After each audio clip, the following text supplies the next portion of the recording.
Racism often hides in plain sight, but in a small southern town, that quiet truth erupted into undeniable action the morning a black woman found a noose hanging from her barn. It was meant to scare her off the land her family had worked for generations. What the gang didn't know was that Naomi Cross wasn't just a single mother. They had targeted a retired Special Forces sniper with over 2,000 confirmed kills and a war still burning in her chest. They thought she was vulnerable. They thought she was alone. But what began as intimidation would ignite a resistance, and the men who came to take her land would soon learn what happens when you mistake a soldier for a victim. Because Naomi Cross doesn't run, she defends. And this time, she's aiming to end the fight for good. Before we go any further, comment where in the world you are watching from, and make sure to subscribe because tomorrow's story is one you don't want to miss. The wind moved slow through the dry Georgia fields, brushing golden stalks of hay in waves like the rhythm of a distant lullaby. Naomi Cross stood still on the edge of her porch, a mug of black coffee in one hand, her eyes fixed on the morning mist rising from the tree line that bordered her land. The house was quiet, just how she liked it. Out here, the world didn't rush. It breathed. Beyond the pasture, her livestock stirred with the dawn. A few chickens scratched the earth near the coop, and the goats bleated softly, waiting on Naomi's routine. The farmhouse, old but sturdy, bore the history of her bloodline. Black ownership passed down since her grandfather carved it out with bare hands and a rifle across his back. Naomi had grown up with calloused palms and a steady shot, shaped by land that took work, not words. Inside, Isaiah's voice floated down from upstairs as he argued with a history podcast over Bluetooth speakers. He was 16 now, lanky and curious, but with sharp eyes that missed nothing. Naomi had taught him to read a man's hands before his mouth, told him never to run unless you had cover. It wasn't paranoia. It was training and survival. By 7, they were on the road in Naomi's beat-up Ford truck, heading to the local feed store. The tires hummed against gravel, her son beside her sketching blueprints in a notebook. Dreaming of building drones one day, maybe joining the Air Force like his father once planned to. Naomi didn't speak much during drives. She let silence stretch between them like a map, marked only by the occasional nod or a low, "You good?" The feed store was quieter than usual. One of the hands barely looked up when Naomi stepped inside. Another, a red-faced man in his 50s with the name tag Trent, stiffened and cleared his throat when she approached the counter. "Y'all get that hay shipment from Madison?" she asked. He scratched his chin, avoiding her gaze. "Still stuck somewhere. Truck broke down. Might be a while." Naomi didn't answer, just watched him. Long enough for him to shift on his feet and glance at the younger clerk nearby, who gave a tight, uncomfortable smile. As she signed the invoice, she caught a glimpse of the hand-scrawled note on the wall behind the register. Locals first. Always. Back in the truck, Isaiah stared out the window. "You see how he wouldn't look at you?" he muttered. Naomi didn't turn the key just yet. "I saw. And that sign? I saw that too." They drove next to the gas station for diesel. As Naomi stepped out, a white man leaning against the ice machine lit a cigarette and stared. Not a glance. A stare that stayed. His gaze traveled from Naomi to the Black Lives Matter sticker on her back window, then to Isaiah, who was stretching beside the pump. Naomi stared back. She didn't blink. He didn't speak. Didn't have to. Naomi got back in the truck and left. As they reached the dirt road leading to the farm, a strange stillness settled over the land. The sun had lifted above the trees now, casting long shadows across the fields. Naomi slowed the truck as they pulled into the driveway. That was when she saw it. The barn door hung open, only it hadn't been left that way. She knew her locks, knew the exact pressure she used when shutting that latch the night before. She parked and told Isaiah to stay in the truck. He didn't argue. Naomi moved slow, her boots silent on the earth, a blade tucked at her lower back, another in her boot. Old habits. Inside the barn, the The morning light crept through slats in the walls, painting streaks across the dust, and in the center, dangling from the rafters, was a noose. Rough rope, frayed at the edges like it had been used before. She didn't flinch, didn't move. Her eyes slid to the wall behind it, where someone had taken a knife to the old pine beams. The message was carved deep and angry, each word slashed with purpose. "Time to go, girl." Naomi didn't touch the rope. She simply stepped back into the light, her face unreadable.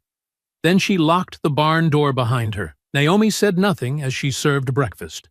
She slid a plate of eggs and grits in front of Isaiah, poured his orange juice, and sat across from him with her own untouched food cooling on the ceramic. The rope hadn't moved from her mind, neither had the words, but her face remained still, her movements precise, as though routine could shield them both. Isaiah watched her from across the table, chewing slowly. "You gonna tell me what that was?" "No," she said, without lifting her eyes from the fork. "Not yet, but I saw it." "I know." He set the fork down. "What if they come back?" "They won't. Not today." "You're sure?" "I'm prepared." And she was. By noon, Naomi had swapped her boots for combat-grade ones, pulled on her utility vest, and disappeared into the old cellar beneath the farmhouse, her own secret armory left untouched since retirement. Her rifle was there, sealed in a hard case. M4, scoped, customized with a foldable stock and suppressor. She checked every part, oiled the mechanism, and then slid it back into place. A soldier's ritual, done not for show, but for readiness. But war wasn't won with bullets. Not first. She started by making calls. Old friends, retired folks. Some picked up, some didn't. The ones who did spoke low, with the kind of tired edge that meant they'd seen trouble brewing too. A former army buddy down in Sandersville said he'd heard about 3 fires in the past month. Black farms, all ruled as accidents, with no follow-up from the sheriff's office. Naomi hung up and headed to the courthouse records office. There, behind cracked glass and rows of old filing cabinets, she sifted through property sales over the last 18 months. She wasn't an investigator by trade, but the patterns were easy to spot once you knew what you were looking for. 6 black-owned properties had changed hands in less than a year. Every sale had been processed within days of an incident, a fire, a missing person, or a report of structural damage. All were bought by shell companies, most of which linked back to one name: Forward Futures, Inc. She copied the pages with a cheap pen scanner, slipped them into her coat, and nodded a silent goodbye to the clerk behind the glass, who offered no smile. Just a glance at the scanner in her hand, and then back down to his desk. Next, she drove to the edge of Ridge Hollow, one of the few remaining black communities left standing. The sign leading into town had been shot up years ago, the paint chipped and letters barely legible. She parked outside the Wilkins place, an old couple who'd known her father when he was still plowing this land by hand. But the house was empty. The porch steps had caved in. The windows were boarded. A yellow eviction notice clung to the front door like a dried-out scab. Naomi tore it down and stepped back. No tire tracks, no footprints, no dogs barking. It wasn't just deserted. It had been erased. She drove back with a quiet weight in her chest. Isaiah was waiting on the porch when she returned, backpack slung over one shoulder and his phone in his hand. "Where'd you go?" he asked. "Everywhere," she answered. "You found something?" She nodded. "Too many things." He followed her inside, his voice low. "You're not gonna tell me again, are you?" Naomi paused, then turned to him. "I need you safe. That's all." He didn't argue, just nodded. But that night, Naomi couldn't sleep. She sat at the kitchen table with the map laid out in front of her, red markers circling each address that had burned, each farm that had sold under pressure. She'd drawn lines between the incidents, tracing a pattern that spread like infection. She clicked on the sheriff's website, half expecting a dead link. But there it was. Sheriff Briggs, old and gray and smiling too wide. He hadn't returned her call. She hadn't expected him to. Naomi clicked through local news archives, reading every headline from the past year. Most were buried deep behind clickbait stories about rising gas prices and seasonal festivals. But if you knew what to look for, if you read the silences between lines, there was a pattern. Dispute ends in fire. Missing family presumed relocated. Property damage halts harvest. Language bent just enough to hide the truth. She made a list of names, not just of victims, but of neighbors who'd stayed quiet, of companies who'd bought land for suspiciously low prices, of families who left without packing trucks. Something was moving through this county like smoke, choking out black roots 1 acre at a time. By morning, Naomi walked her property line in silence, boots crunching through frosted grass. She ran her hand along the fence posts. Someone had cut one of the wires near the west boundary. Clean, fast, surgical. She looked out over the trees, her mind already calculating. If they came again, they'd try from the blind spot near the creek, where the slope dipped low enough for cover. That's where she'd start fortifying. And if they wanted her gone, they'd learn she wasn't going anywhere. Naomi stopped under the rising sun and pulled her scarf tighter around her neck. Her land stretched wide before her, untouched for now, but surrounded by the kind of silence that felt too deep to be natural. The church stood tucked behind a wall of old pine trees at the end of a narrow, unpaved lane, its white paint weathered by decades of sun and silence. Naomi hadn't stepped foot inside the sanctuary since Isaiah's baptism nearly a decade ago, and even then she hadn't lingered. But this wasn't a return for redemption or fellowship. This was reconnaissance. She opened the creaking door and stepped into the cool hush of the building, the wooden floor groaning faintly beneath her boots as stained glass light spilled in delicate patterns across the empty pews. At the far end of the room, standing beneath the faded mural of a shepherd cradling his flock, was Marcus Bell. He was still tall, still lean, though the edges of his beard had surrendered to gray.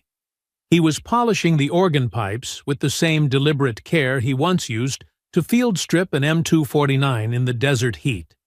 His shoulders tensed slightly at the sound of the door, but he didn't look back. He knew who it was. "I heard about the Wilkins place," Naomi said quietly, her voice low enough to blend into the silence between them. Marcus didn't stop working, his hand continuing its slow rhythm. "You didn't hear all of it. It burned. Oh, it burned all right. But they weren't in it when it did." Naomi took another few steps forward, the weight of the news catching her in the chest, before it settled in her gut. They left 2 nights earlier, packed up, took the old Dodge, and disappeared. Said someone came around flashing money and papers, offering to buy their land outright. They didn't even clean out the house. Was it forward futures? Marcus finally turned, wiping his hands on a towel as he faced her. Name was different on the offer, but the bank trails familiar. Quiet company.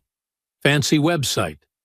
No people listed. I checked. Naomi nodded slowly, her eyes narrowing as the familiar pieces began falling into place with sharper edges. "Folks think you're back in the fight," Marcus said, studying her.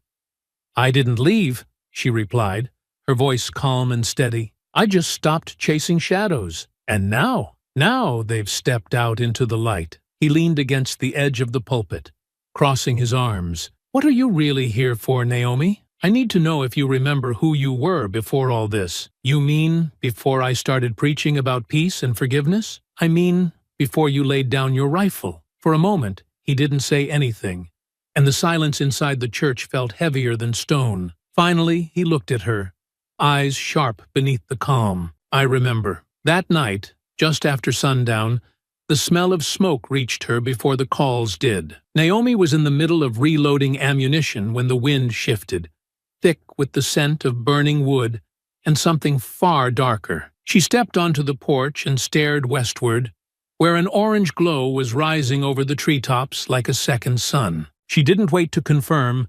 She grabbed her rifle, signaled to Isaiah with 2 fingers, and within seconds they were in the truck and rolling fast down the gravel road, headlights bouncing with each jolt of the earth beneath them. The Turner farm sat on the edge of the county line, Nestled beside a creek bed and surrounded by fencing Reggie Turner had built himself over 10 years. Naomi could see the flames long before she reached the property.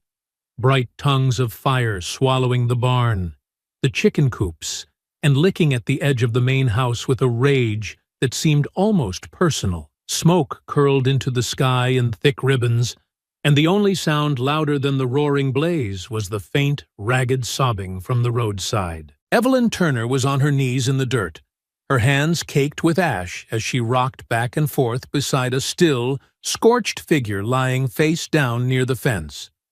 Reggie. His shirt was burned through in patches, his boots blackened, one hand stretched outward as if he'd been reaching for something. Perhaps a tool, perhaps her. Naomi approached slowly, her eyes scanning the tree line, the gravel drive, and the road behind her for signs of movement. There were no tire tracks, no footprints, and no casings. It was surgical, precise, designed to leave nothing but loss behind. No one had come to help. No fire trucks, no deputies, just a handful of silent neighbors standing at a distance, arms folded, mouths shut, and eyes full of things they would never say. Later that night, after the fire had devoured everything and the authorities had done little more than make a brief note and drive away, Naomi sat in her kitchen, staring at the red ink circles drawn across the county map. The pattern wasn't just coincidence anymore. It was a coordinated, spreading operation, wiping out black-owned land piece by piece under cover of night and silence. There was no doubt in her mind. This wasn't hate acting alone. It was strategy. By dawn, Marcus stood on her front porch with his sleeves rolled up and the quiet fury of a man who'd prayed long enough and was ready to act. "I've got 5 who'll stand with us. 4 ex-service, 1 still active in the reserves. They're watching the town now." Naomi stepped aside to let him in, nodding to Isaiah, who was seated on the living room floor cleaning the components of an old sidearm with care far beyond his years. Marcus paused when he saw him, eyebrows rising slightly. "He's good," Naomi said simply. Isaiah didn't look up. "She's not teaching me to shoot. She's teaching me to defend." Marcus nodded once, his voice low. "That's the only kind of fight worth learning." They spent the afternoon mapping a defense. Naomi laid out watch shifts, signal flares, fallback routes, and supply caches. Marcus agreed to use his church as a communication post. Naomi reconfigured her fields, replacing fence posts with hidden motion sensors, and planting silent perimeter alarms in the brush. She taught Isaiah how to move undetected in the dark, how to fall without making a sound, and how to breathe when your enemy couldn't. The first brick came through the window that evening, wrapped in barbed wire, tied with a strip of bloodied cloth, and soaked in kerosene. Naomi picked it up from the floor as Isaiah stood frozen behind her. She didn't flinch, didn't curse, didn't hesitate. She carried it to the kitchen sink, lit a match, and held it over the flames until every thread was ash. "They think we're scared," she said, her voice low and steady. "They don't understand what fear really looks like." The next morning, the sun rose over Naomi's land in sharp slants of gold and silver, cutting through the thin fog that hovered along the edges of the fields like breath from something waiting to exhale. Naomi stood in the barn's loft, binoculars steady in her hands, watching the tree line to the west, with the patience of a predator who never forgot how to stalk. The air was still, but not calm. Every sound, every rustle of leaves, every creak of old wood carried weight. By now, she trusted her instincts more than the quiet. She had gone back through her notes, her maps, her records, and finally dug up a name that struck a different kind of alarm bell. It wasn't listed on the land deeds, but buried within a folded flyer from a so-called local values rally held 2 towns over, an event the news barely covered, and the locals pretended didn't happen. His name was printed near the bottom in small, bold letters. Clayton Ward, a former paramilitary contractor turned land consultant.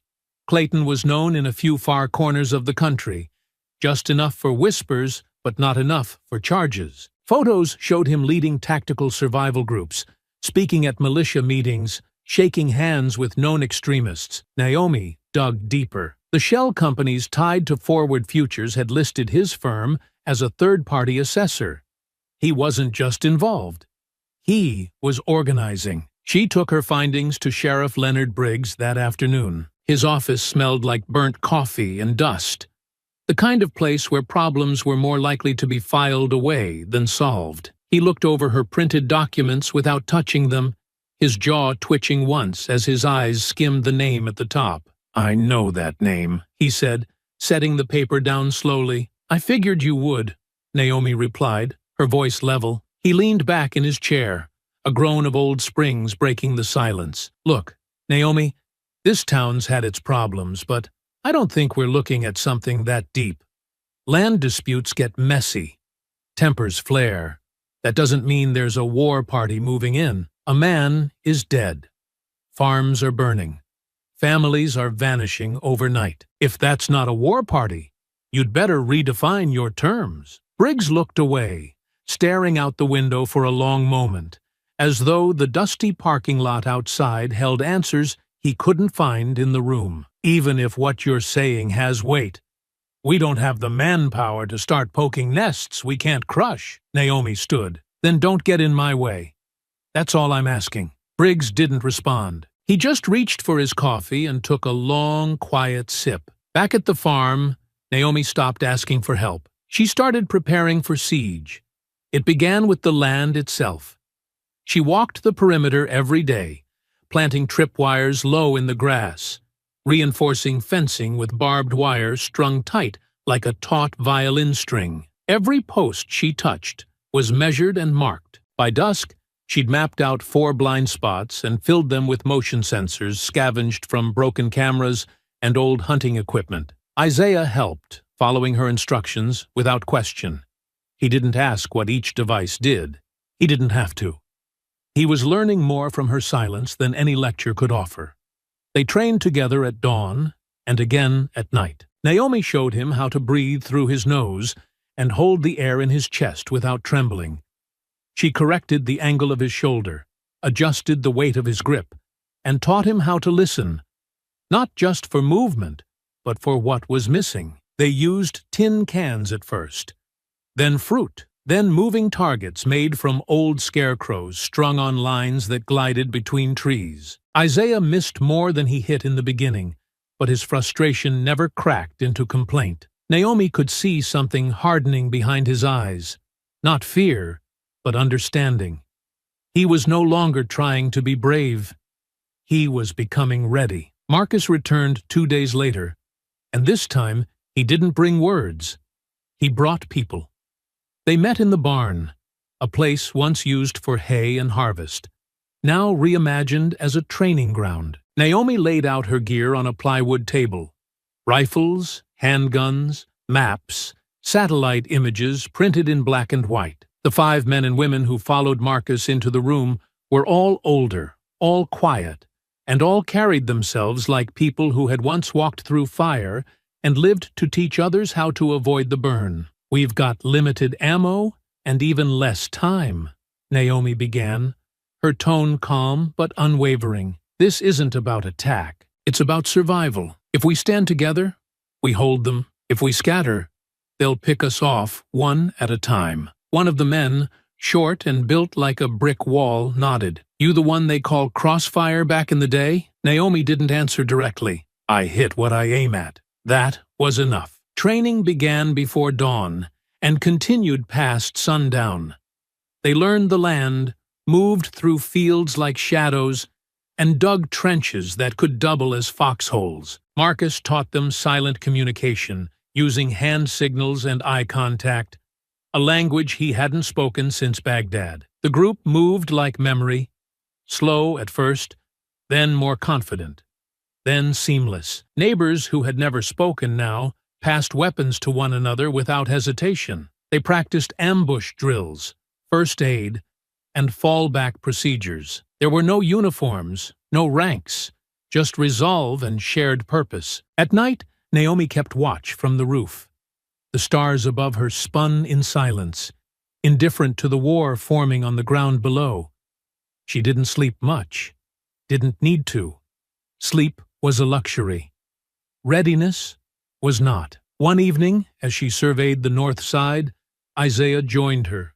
A blanket draped over his shoulders and a thermos in hand. He sat beside her without speaking, the way he always did when words would only get in the way. After a while, he glanced up at her, voice soft. "Do you think they're watching us right now?" Naomi kept her gaze fixed through the scope. "I hope so." "Why?" "Because it means they're nervous." She didn't say what she really meant. That she hoped they saw every trap, every armed neighbor, every quiet patrol, because fear, once planted, could bloom just as powerfully as courage. And Naomi intended to sow both. The wind began to shift around dusk, and though it came low and soft like an afterthought, there was something about the way it moved that sent a message Naomi could feel through the soles of her boots. It rolled through the treetops like a warning, subtle but insistent, pressing through the landscape and carrying a heaviness in its current that settled along her shoulders as she walked the outer perimeter of the property. Her eyes, sharp and unblinking, scanned the eastern ridge without pause, trained by years in terrain far less forgiving and far more deceptive. But tonight, she didn't need military instinct to know that something wasn't right. The land itself was speaking. The air held a new density, one that clung to her skin and made each breath feel just a touch slower, a little more deliberate. The goats, usually docile by this hour, paced the fence with unease, bumping into one another without making their usual calls. The barn cat, notorious for prowling even in stormy weather, hadn't moved from the rafters all afternoon, its green eyes wide and unblinking. And even the crows, the loud-mouthed heralds of dusk that normally congregated along the tree line, had gone silent, leaving the edge of the woods still and empty. Naomi didn't say anything. She didn't need to. Her years in the field had taught her that nature never lied. When it turned quiet, something was always approaching. So, without altering her pace, she subtly adjusted the pressure in her step, dropped her center of gravity just slightly to blend with the terrain, and continued forward with the soundless caution of someone who had walked into hostile territory more times than she could count. In the distance, Isaiah was working with Marcus along the northern edge of the cornfield. The two of them had been stacking sandbags in quiet coordination, reinforcing a low protective wall near the old irrigation trench. Marcus, always aware, caught Naomi's signal instantly, a flat palm followed by a precise tilt of her chin. Isaiah, still learning, hesitated for just a breath longer. It was a signal he hadn't seen before, but his mother's expression carried no uncertainty. He dropped the bag in his hands and followed without asking. Inside the barn, the group she had trained over the past 2 weeks gathered with speed and silence. These were people who once might have doubted their place in a fight, but no longer questioned their reason for standing in one. Each of them entered without wasted motion, their weapons strapped tight, their breath even, and their movements crisp. Maggie arrived moments later, the first aid pack already over her shoulder, her footsteps purposeful, her eyes alert beneath the silver halo of her curls. "They're coming," Naomi said, the words low and deliberate, each one cutting through the quiet, like a knife unsheathed. Marcus leaned forward slightly, his jaw tight as he responded. "How soon?" Naomi didn't look at him. Her eyes were fixed on the monitor displaying the live feed from their makeshift infrared cameras. The grainy black-and-white screen showed faint blurs, soft pulses of heat that weren't there an hour ago. "They're not rushing it," she murmured. "They're watching how we move, testing the edges, poking at the fence, trying to find the weak spot." "They're probing," muttered one of the older men in the group, his shoulders squared and jaw clenched. "Standard recon. Small groups, slow rotation, checking response time. They'll wait until it's completely dark," Naomi continued, her voice measured and certain. "They want us tired before they make their move. They want to break us with the silence before they even shoot." Isaiah looked toward the door, his voice steady but edged with tension. "So, what do we do?" Naomi didn't blink. "We wait in the dark, too." What followed was smooth and practiced. Naomi moved quickly, assigning posts with a calm authority that didn't leave room for second-guessing. She adjusted the radio frequencies, double-checked fallback routes, and gave final clearance on each patrol sector. Every person rotated into place like they had rehearsed it for months rather than days. By the time the last beam of sunlight dipped behind the horizon, Naomi had already climbed to the barn's upper loft, her rifle slung tight against her back, and her eyes fixed through the mounted scope as the shadows deepened across the field below. For nearly 2 hours, there was nothing, no movement, no sound. The trees barely rustled, the wind cooled to a whisper, and the woods, once full of night calls and distant shuffling, had gone unnaturally still. Then, just as Naomi exhaled slow and steady into the eyepiece, the silence broke. Not with a shout or the sudden crack of gunfire, but with something much smaller. A click, deliberate, metallic, and barely audible. The kind of sound made by someone unfamiliar with the ground they were crawling on. The kind of mistake that cost lives in her world. Naomi shifted the scope without hesitation, drawing her focus toward the southeast quadrant. Between 2 trees, 50 yards out, a shimmer caught the light. Just the faintest glint of something metal catching a piece of moonlight. Then the subtle shape of a figure took form, crouched low, finger raised slowly in what could only be a signal. She didn't fire, not yet. Another figure moved in the tall grass just beyond the cornfield, crawling low to avoid the camera's thermal range. A third figure emerged near the broken stone wall, and just behind him, a fourth. This one, stationary, rifle drawn, his posture unmistakable. They were encircling the property. Her comms hissed softly in her ear as Marcus's voice came through. "East side. 2 confirmed. Waiting on your word." "Hold!" Naomi whispered, eyes never leaving the scope.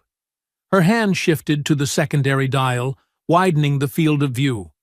Across the ridge, deeper in the tree line, another figure appeared, motionless, scanning. A spotter, the kind used in coordinated assaults to count positions and relay information before the assault team moved in. This wasn't harassment.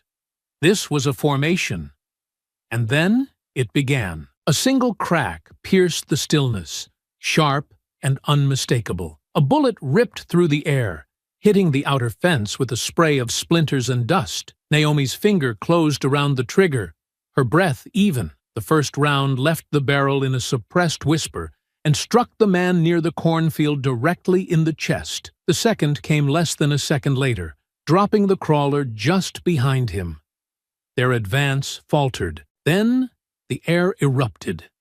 Gunfire exploded across the night, violent and unrelenting. Muzzle flashes lit up the trees in chaotic bursts as bullets shredded into the earth, chewing through the fencing and sending shards of wood and wire flying through the smoke. The attackers didn't charge with reckless noise. They advanced in practiced bursts, covering ground in coordinated steps, communicating with flashes and hand signals. But Naomi's people didn't panic. Marcus responded instantly, issuing instructions through the comms as he returned fire from the western ridge. The others held position along the reinforced grain silo and the dugout near the root cellar, using the terrain just as they had been trained. Each shot was measured, every movement calculated. This wasn't their first night watching a storm roll in, but they hadn't expected the size of it. Isaiah braced behind the planter box, his hands steady around his rifle as he tried to find a line through the smoke. Naomi spotted him from her vantage point and didn't waste time. "Isaiah," she said into the comms. "Shift left." He moved instantly. A split second later, a round slammed into the planter where his chest had been, blowing apart wood and soil. He dove behind the well, his breathing sharp but controlled, the hesitation burned out of him by the closeness of death. Then, from the far east side, a scream pierced the chaos. Naomi swiveled her scope and found Paul, one of Marcus's crew, falling to his knees near the edge of the cornfield, blood pouring from his side. Maggie was already running toward him, ducking low, moving fast, her pack swinging as she slid behind a rock wall to reach him. These weren't amateurs. They moved in synchronized waves, using smoke canisters to obscure vision and burst flashlights to disrupt aim. Naomi recalibrated quickly and resumed firing, striking targets with efficient precision, but for every two she hit, another stepped forward, moving through the smoke like a second wave rising to consume the first. This wasn't some message. It was removal. Naomi switched channels. "Marcus, this isn't intimidation. They're trying to take the land tonight." "I know," he answered. "We hold until dawn. They'll break the fence in 10. "I'll lock the south," Marcus replied. "Get to Isaiah." Without another word, Naomi climbed down from her post, rifle across her back, handgun drawn, and sprinted across the field with the speed of someone who had long ago stopped fearing gunfire. She dropped behind the porch just as another round slammed into the wall near her son's head. "You good?" she asked as she crouched beside him. Isaiah, cheeks flushed and eyes blazing, nodded hard. "I'm better now." "Stay low," Naomi said as she chambered another round. "We push them back from here." Side by side, mother and son rose with the rhythm of the firefight. And as the night deepened, so did the battle. The night had broken wide open, not with screams or sirens, but with the brutal rhythm of war, measured, exact, and unnervingly calculated. The gunfire had shifted in tempo now, less a chaotic barrage and more a patterned advance. Naomi could hear it in the spacing between shots, the careful pauses, the way the assailants moved between angles as if sweeping a perimeter they already knew. This wasn't rage. It was orchestration. Behind the thick planter wall, Naomi crouched beside Isaiah, her eyes scanning the line of trees just beyond the eastern fence. The moonlight fractured across the smoke, revealing shapes only long enough to invite suspicion. She raised her rifle and waited. Not for noise, not for movement, but for a mistake. It came less than a second later. A muzzle flashed briefly between two trees, and Naomi reacted with the instinct of someone who had not only trained to kill, but had perfected it into art. Her breath slowed, her hands didn't tremble, and her body became still as stone. Her finger tightened on the trigger, and the shot whispered through the air before the man on the ridge even knew he'd been seen. He collapsed backward into the dark without a sound, his silhouette folding into the earth. Naomi didn't wait to confirm. She was already adjusting her scope, sweeping to the right where two more figures were trying to flank from the side. Their movements were tight and quick, trained, but not refined enough to hide from someone who had survived jungle hunts in Colombia and rooftop kills in Aleppo. Her next two rounds landed clean, sending both men tumbling into the grass before they could reach cover. Beside her, Isaiah exhaled sharply. That was 3 in under 4 seconds. Naomi didn't look away from the scope. Too slow. She rotated her body slightly and pulled him closer to the stone well. Cover the gap by the second tree. 2 more are moving low. Wait for both before you fire. Never reveal position too early. Isaiah nodded, swallowing his nerves as he raised his rifle and mimicked her posture. To the south, the sound of return fire thickened. Marcus's voice came through the comms, gruff and controlled. Heavy push from the lower ridge. "They've got body armor, trying to collapse the outer fence." Naomi glanced at her watch, reading the timeline she had calculated hours earlier. "We've got 6 minutes before they break the gate.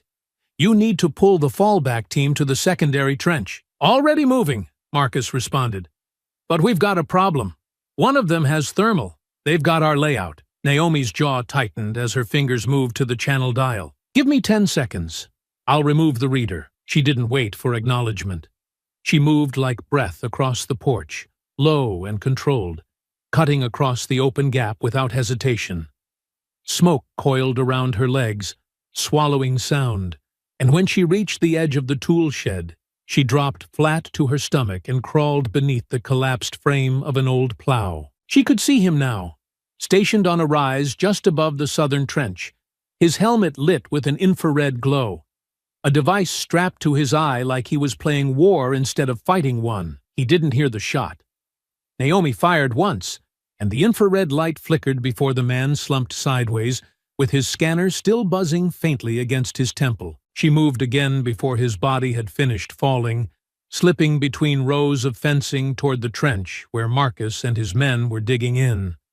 One of the veterans, a tall woman with braids tied tightly beneath a cloth band, tossed Naomi an extra magazine without a word. Another, half covered in dirt and blood, nodded once and returned to firing across the south end. "You good?"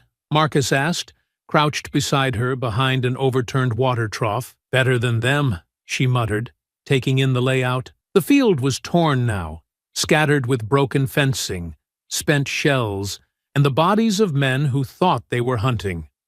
She recognized the signs of slipping morale. The attackers were starting to move less like a unit, and more like individuals caught in the pull of chaos. They hadn't expected this much resistance, they hadn't expected precision, and they definitely hadn't expected her. A shout cracked through the woods, ragged, desperate.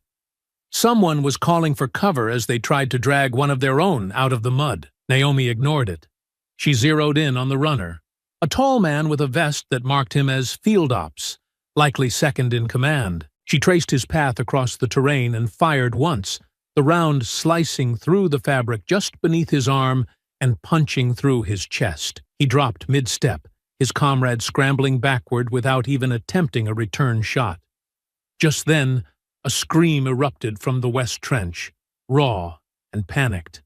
Naomi's heart snapped toward the sound before her body did. Through her scope she saw Clarence, the oldest of their neighbors, who had refused to leave his land even when his family begged him to go, lying on his side, clutching his leg.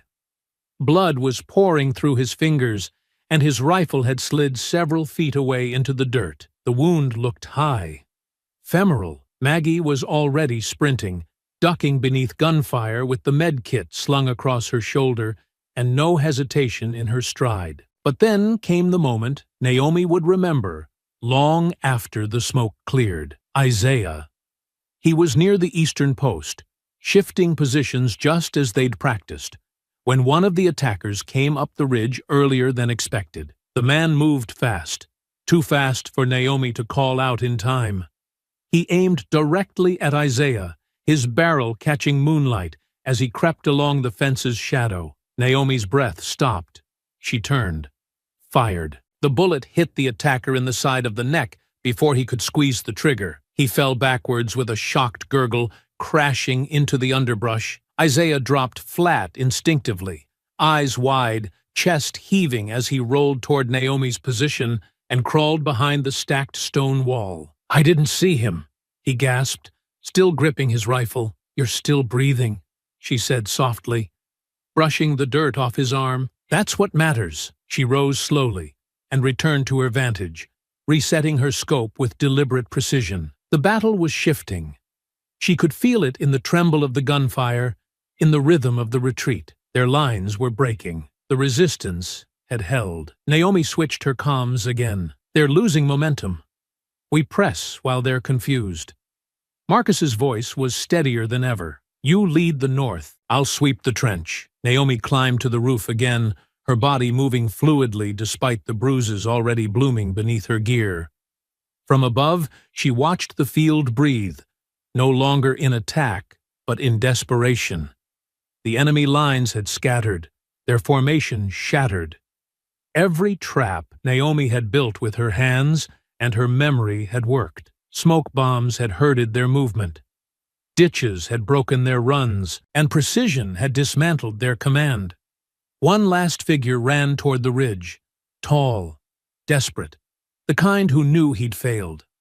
Naomi steadied her breath, sighted in, fired. He dropped before he reached the trees. The woods beyond held no more movement. The land was still. Below, Isaiah stood again. His chest rose and fell with adrenaline, but his hands didn't shake. He looked at Naomi with something deeper than fear, something that understood what it meant to live through something you could never explain. Naomi looked out across her field, now scorched and stained, but still hers. And as the first whispers of dawn crept over the ridge, she knew the message had been sent. They could come with fire. They could come with numbers. But they would never take her land, not while she breathed. The smoke hadn't yet cleared from Naomi's fields before the next wave began to build. She could feel it in the air, heavier now, not with the tremble of uncertain attackers, but with the sure-footed movements of men preparing for war. The first assault had tested their defenses. The second was meant to break them. And it was no longer just about the farm. The call came in just after sunrise, the radio hissing with urgency as Marcus's voice came through from the church tower. They're moving through the ridge, flanking west, and splitting into 2 columns. This isn't a raid. They're coming for the whole town. Naomi didn't blink. She slid her rifle across her shoulder, checked the pistol holstered at her side, and called into the open barn where the rest of her team was tending to the wounded and resetting gear. "We've got less than 15 minutes before they breach," she said firmly. "They're not here to scare us anymore. They're here to erase us." Isaiah, who had barely slept since the ambush, stood from where he'd been coiling wire near the radio post. "They're hitting Ridge Hollow? They're not just coming for land this time. They're coming for the people still standing on it." Marcus confirmed it in the next breath. "Church perimeter is hot. Roads are being blocked. They've got military-grade jammers running. No cell signals. No 911. We're alone." Naomi's eyes narrowed. She'd expected a follow-up strike, but not with this level of coordination. Whoever was backing this gang wasn't just throwing bodies into the dirt. They were financing a movement and planning to make an example of every person who refused to fold. She moved to the map spread across the workbench and drew a red line through the town's western edge. "We hold 3 lines. Here, here, and here. Grain Tower, Market Square, and the roadblock near Holloway's Place. They'll funnel in from the east and try to press through town like a wedge. We split them before they consolidate." Her voice was steady, but her mind was already moving ahead. She'd fought in cities, in villages, across mountaintops and through desert valleys, but nothing burned deeper than the knowledge that this time she wasn't fighting for a flag or a mission. She was fighting for home. By the time they reached the edge of town, her team had already split and moved into position. Naomi took the church rooftop, where Marcus had repurposed the old bell tower into a sniper's nest. From that vantage, she had full view of the road, the square, and the tree line beyond. The attackers weren't subtle this time. 2 blacked-out trucks rumbled toward the main road, engine blocks reinforced with armor, grills lined with steel rails meant for breaching. At least a dozen men rode in the flatbeds, their weapons raised and scanning, their heads covered with masks or helmets. Naomi exhaled once and took the first shot. The round slammed into the front axle of the lead vehicle, and the truck dipped violently to the right, tires shredding as it skidded into a ditch. Before the second driver could react, Naomi fired again, this time striking the engine housing, sending steam erupting through the grille as the vehicle hissed and bucked to a halt. Chaos followed. Gunmen leapt from the back, shouting commands and returning fire toward the rooftops.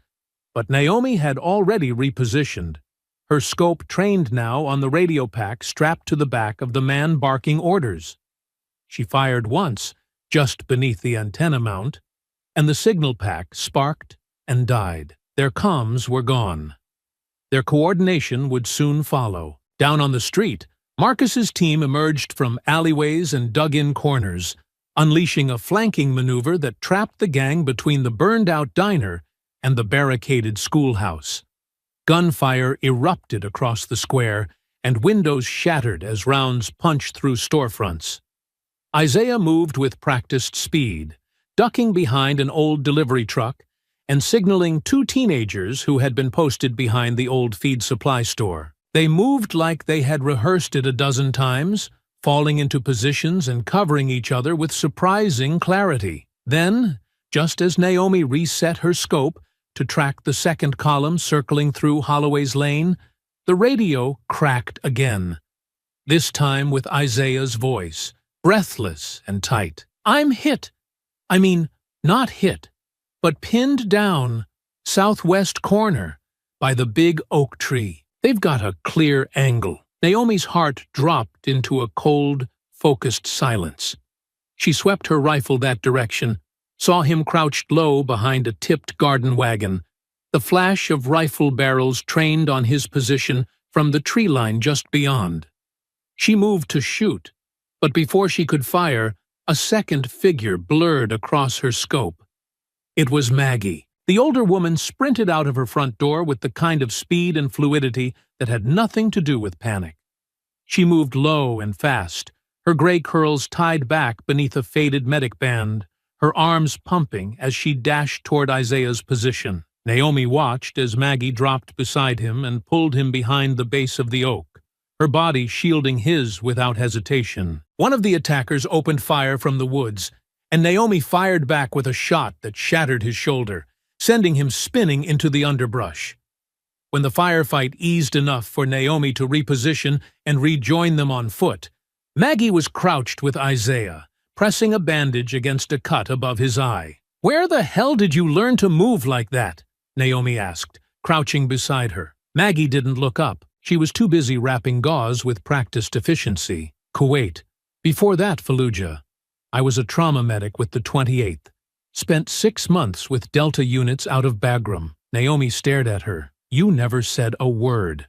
Maggie shrugged slightly. "Didn't think you'd need me. Until now." Isaiah looked between them. Blood streaked across his cheek, but eyes wide with something beyond pain, recognition. "You knew my dad," he whispered. Maggie nodded gently. "I did. Saved him once, in a compound west of Kandahar. He used to talk about this sharp-shooting medic he fell in love with." Naomi's breath caught. Maggie turned to her, her voice steady. "He said you were colder than ice, and twice as deadly." He was right. Naomi didn't speak for a long moment. Then she reached out and clasped Maggie's arm. "Welcome to the fight." And from that point forward, Maggie Holloway wasn't just a neighbor.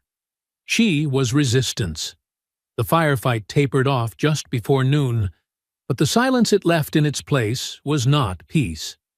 It was the kind of quiet that hummed with unfinished violence, a silence stitched together by smoke and dust, by the weight of boot prints pressed into the bloodied roads. Naomi moved through the rubble of the town square with her rifle still drawn, her eyes scanning every shattered window and shadowed alleyway, listening for the breath of someone who hadn't run far enough. They had held the town, but the cost was written on the bodies of those they couldn't save, and in the eyes of those who had survived. Beside the overturned water truck, Naomi found the man who had led the second assault. He was still breathing when she dropped to one knee beside him, though just barely. The blood pooled beneath his ribs was spreading slowly, soaking the torn patches on his tactical vest. His hand twitched near the grip of a pistol, but Naomi put her boot over his wrist and leaned her full weight forward. "Who's backing this?"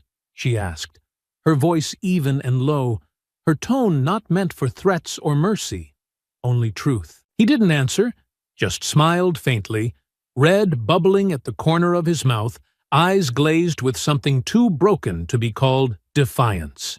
She reached into his chest rig and pulled free a folded sheet of laminated paper tucked behind a false lining. At first glance, it looked like a terrain map, but the red markings weren't troop paths.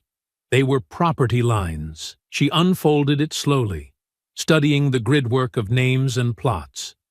Black-owned land, hundreds of acres, labeled, numbered. Not just her county, not just Ridge Hollow, 3 counties, dozens of family farms, and each one was marked with a red X. She felt the cold rise from her spine, not fear, but recognition. This wasn't about ideology alone. This was a land war. A hostile takeover draped in the language of hate, engineered with the ruthlessness of industry. Behind her, Marcus crouched low, watching her read the map with narrowed eyes. "What is it?" "It's a ledger," she said grimly. "A hit list." He leaned closer, scanning the layout. "These are farm deeds, county records. How the hell did they even get this?" Naomi stood, tucking the map into her coat. Someone gave it to them. Someone with access. Someone who wants this land. Badly enough to turn racism into a strategy. Sirens echoed faintly through the distance, but Naomi didn't flinch. They were late.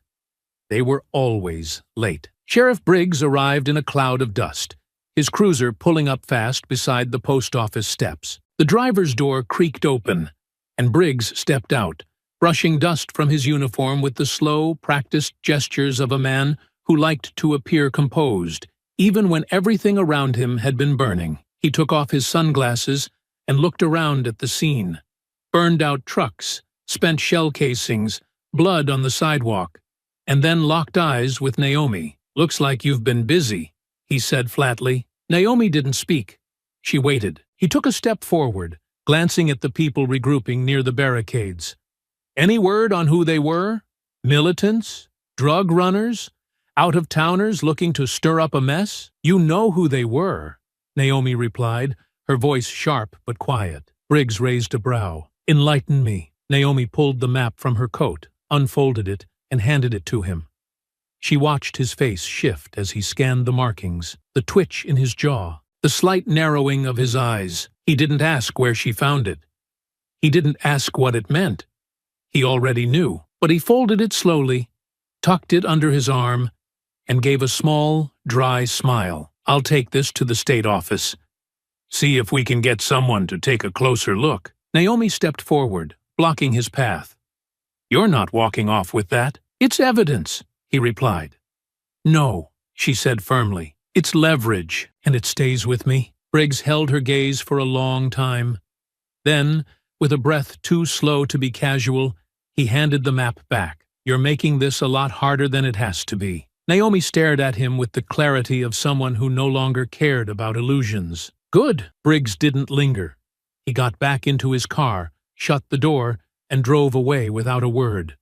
But Naomi wasn't done with him. That evening, long after the sun had dipped behind the burned-out silo and the makeshift triage center was winding down, Naomi stepped behind the corner of the church, where she'd heard movement.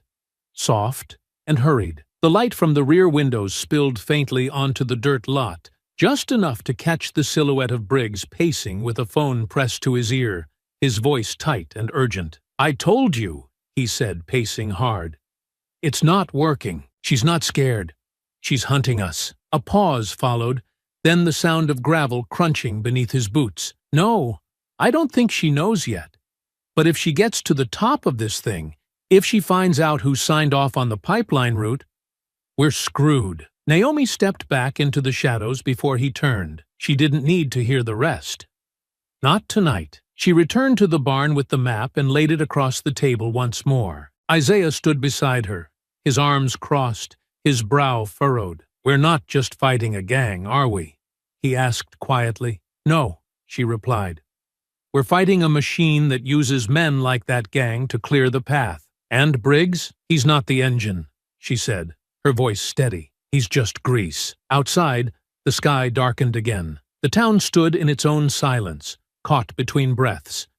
But Naomi had already moved past fear. She was done defending. Now it was time to dig deeper and strike back. The days that followed the assault were filled with more than cleanup. They were laced with a silence so heavy, so thick with tension, that even the wind seemed to tread lightly over the scorched fields and broken fence lines. Naomi didn't rest, not even for a moment, because she knew the fight hadn't ended. It had only pulled back to gather its weight for something worse. The lull was the kind that came before a storm, and her instincts had never betrayed her. She rotated the watch every 4 hours, rerouted the fallback positions, and walked the perimeter herself 3 times a day. Maggie stayed busy at the barn, stitching flesh and splinting bones with a determination that masked the sorrow in her eyes. Marcus split his time between the church and the grain tower, drilling new recruits and repairing radio signal boosters from salvaged equipment. Everyone was rebuilding, recalibrating, but Naomi could feel it in her gut. The kind of unspoken shift that had kept her alive in enemy territory more times than she could count. Isaiah, as always, had been her shadow, early to rise, precise with his movement, thoughtful in ways most boys his age never had to be.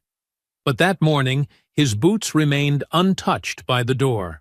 The cot in the corner of the barn still bore the perfect indent of a body that hadn't stirred. His pack was missing, but the water canteen she had drilled him to carry religiously was left on the porch, condensation still trailing down the metal like a breath that had barely cooled. She didn't panic, not right away.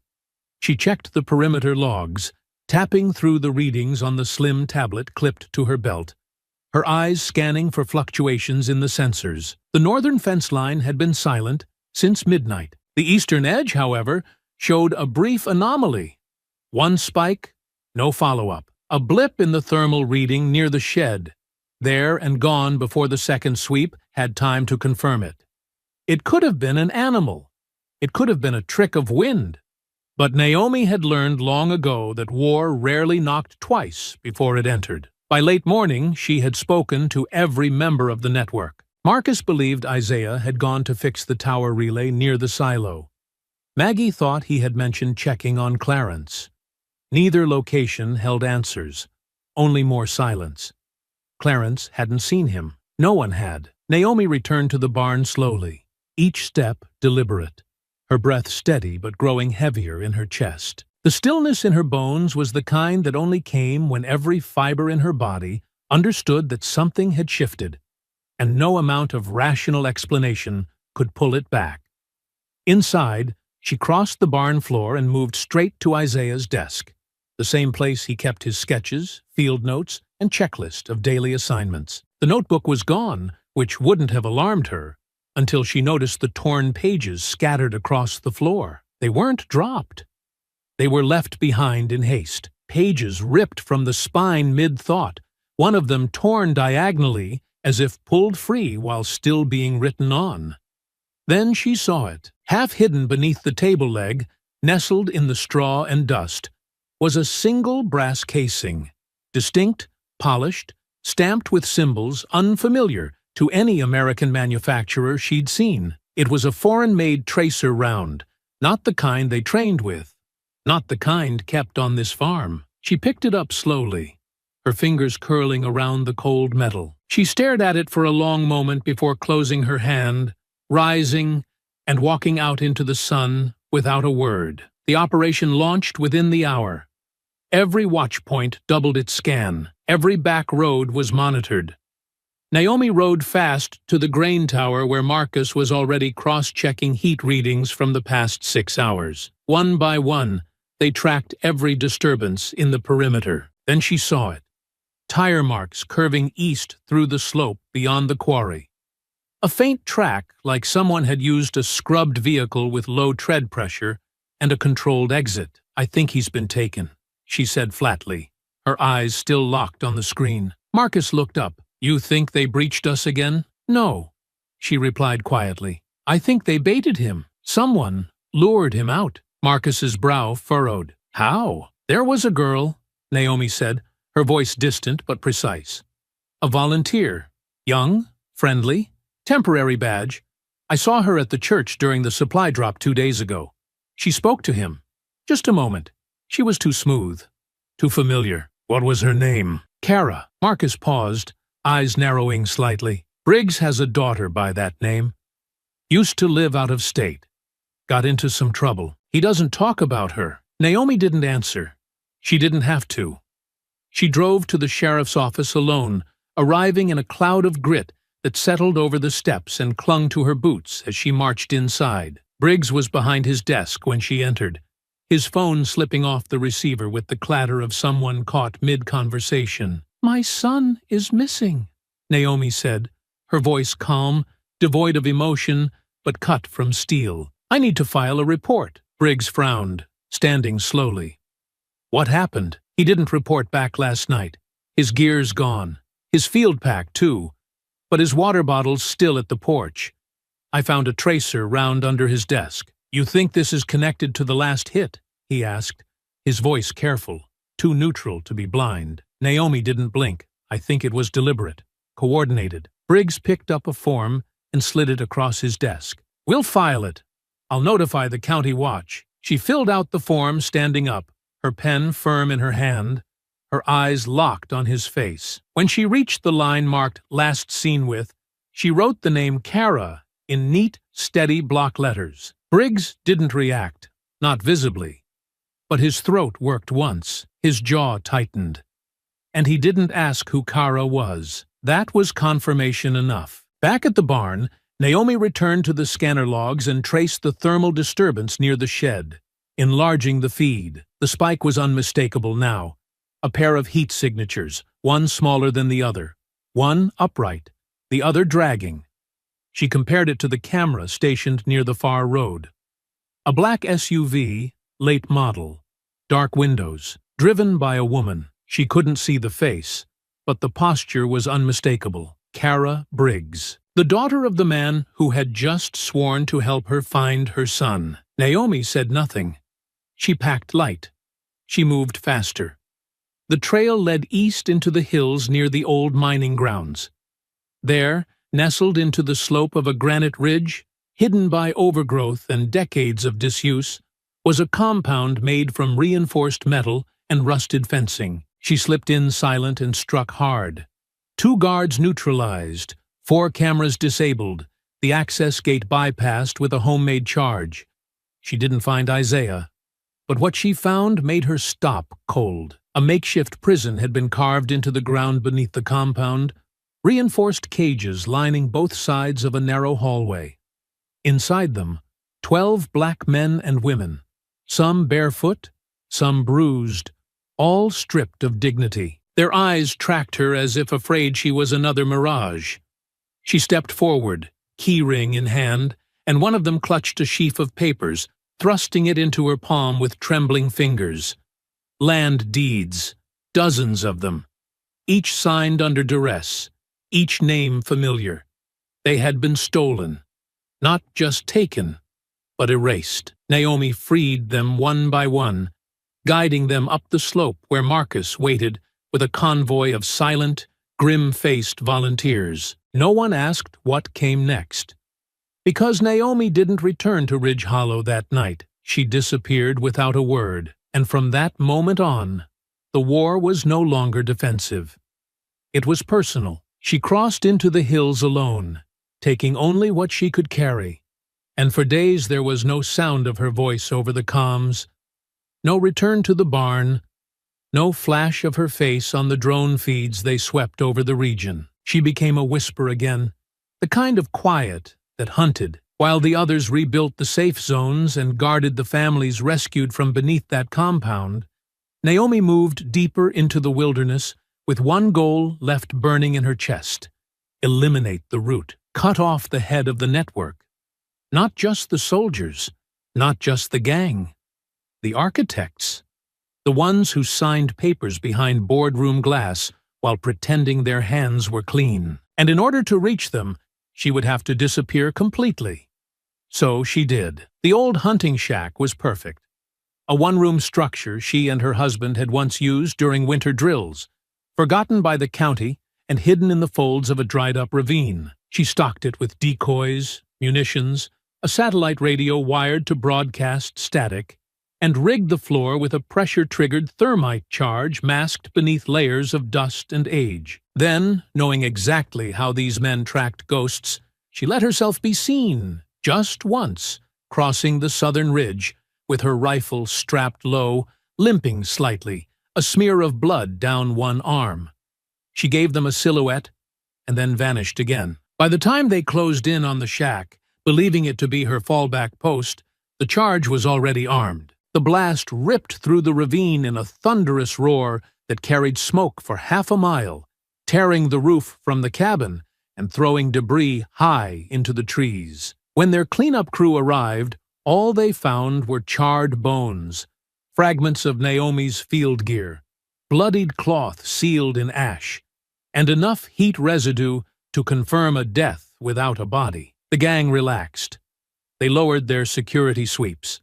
The patrols softened. The chatter shifted again. Naomi Cross, the ghost of Ridge Hollow, had been eliminated. They were wrong. While they whispered stories of their victory, and returned to their fortified schedules, Isaiah was already gone. He had escaped 3 nights before the explosion, crawling through a drainage pipe beneath the second compound, a narrow, rusted artery of stone and rotted steel that had once served as overflow for mining runoff. He had watched his captors long enough to learn their patterns, counting steps and smoke breaks and the number of seconds it took the camera outside the bunkhouse to rotate. He hadn't waited for rescue because he had been taught not to. His mother hadn't raised him to hope someone would come. She had raised him to be the one who moved when the door cracked open, who remembered every escape path, who never forgot the roots carved into his muscles during sleepless nights on the training field. He stole a key card. He slipped a knife from a distracted guard's belt. He ran. And for days, he ran without aim. Only direction, east, toward the ravines she'd shown him when he was still too young to hold a rifle, but old enough to read the stars. He had nearly collapsed on the 4th night. Exhaustion wrapped around him like a fog, his breath coming in bursts as he leaned against a low ash tree trying to remember which ridge led to the blind cave. And then he saw it, the netting. Draped between 2 boulders, half covered in moss, was a thermal shield Naomi had once shown him how to build. No one else would have known it was there.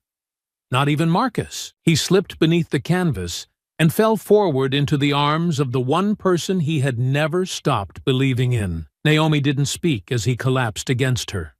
She only caught him, held him, ran her hands over his back and sides to check for wounds, then wrapped him in the blanket she'd already laid out. She had felt him coming. Somehow, she had always known. That night, while Isaiah slept with his face against her shoulder and his fists still clenched in defense even in rest, Naomi unrolled the folder she had pulled from the last raid. The courier's bag ripped open and stripped of its papers, each document examined until she found what she was looking for. In the lower right corner of a grant funding outline was a familiar logo.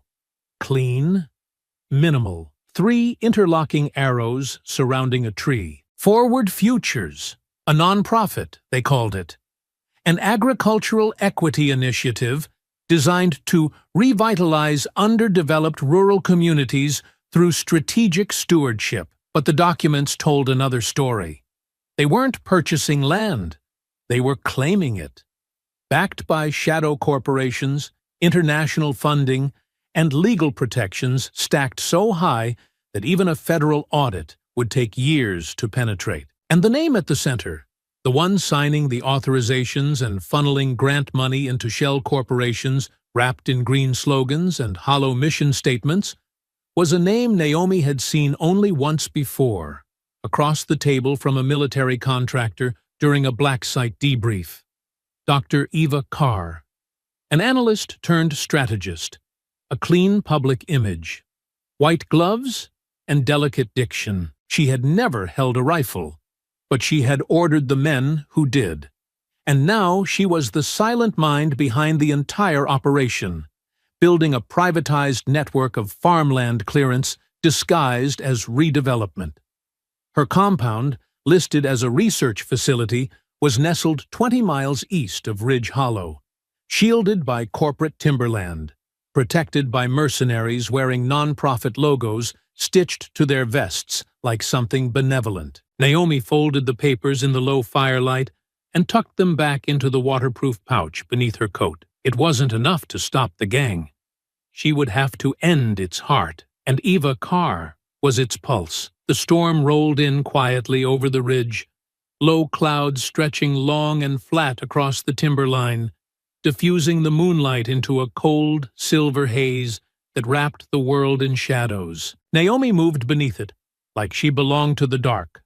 Her steps measured, her gear silent, her breath steady enough to disappear into the rhythm of the wind. Isaiah remained behind, hidden with Marcus and the newly fortified group in the southern ravine, unaware of where she was going or how far she intended to go. She had told no one what she planned.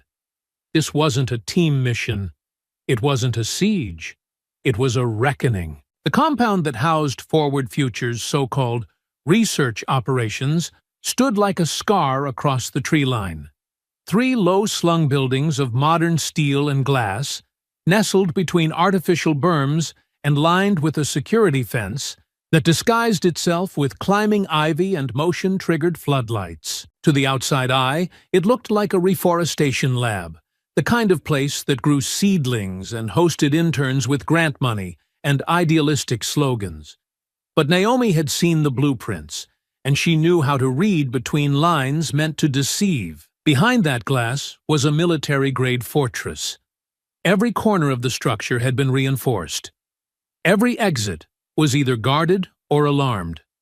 This was not a research site. It was a command center. She entered from beneath. A drainage culvert extended from the southern slope, half buried in rock and barely wide enough to crawl through, but it gave her an access point outside the motion sensor's primary radius. She had to shimmy for 20 yards, her elbows bruising against rusted pipe and grit, before she reached the concrete junction that dropped into the substation. Once inside, she stilled for a full minute, waiting, breathing, becoming part of the dark. Then she moved. Two guards passed within feet of her without so much as a pause, their radios murmuring soft chatter. Words like reallocation and compliance zones, bureaucratic code, draped over violence. Naomi slipped through a side door into the east wing, avoiding cameras by memory, counting her steps until she reached the internal data center. The room smelled sterile, like plastic and chilled air, humming with machines that blinked in lazy patterns of green and blue. Naomi knew she had minutes at best. She didn't sit. She didn't hesitate. She pulled the flash drive from beneath her collar, plugged it into the primary terminal, and began the extraction. The screen filled instantly. Dozens of folders populated with date codes and acronyms. She opened the first one. Images appeared. Aerial surveillance of black-owned farms. Names, parcel numbers, GPS overlays with red lines scrawled over homes and barns. Another folder showed scanned signatures, power of attorney transfers, land deeds signed under duress, notarized by the same three names, all employees of Forward Futures. She kept downloading. One folder was labeled Sable Project, Oversight Briefings. She opened it. Inside was a transcript. Dry, clinical. Phase 2 scheduled following destabilization efforts. Resistance predicted. Targeted pressure may require removal of entrenched leadership.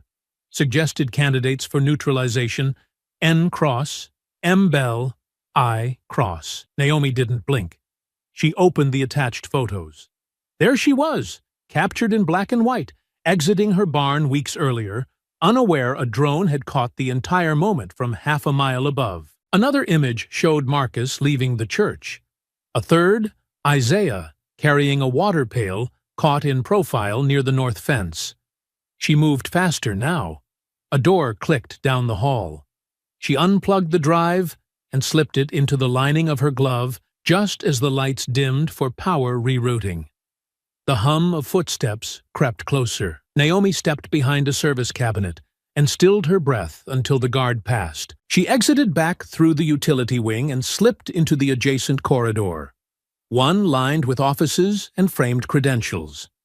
And that's where she saw it. A glass door etched with the name Dr. Eva Carr, Executive Director. The office beyond was quiet, softly lit, decorated with potted plants and photographs that looked hand-picked to seem unthreatening. Eva smiling at a ribbon cutting, Eva shaking hands with a state senator, Eva surrounded by school children holding saplings. But Naomi moved straight to the back wall, where a filing cabinet had been left half open. Her fingers found the marked folders and flipped until a name stopped her cold. Commander Aaron Cross, status, KIA. She pulled the folder. Inside were pages marked Classified, Defense Consulting Review. The seal belonged to a contractor Naomi had worked with once overseas.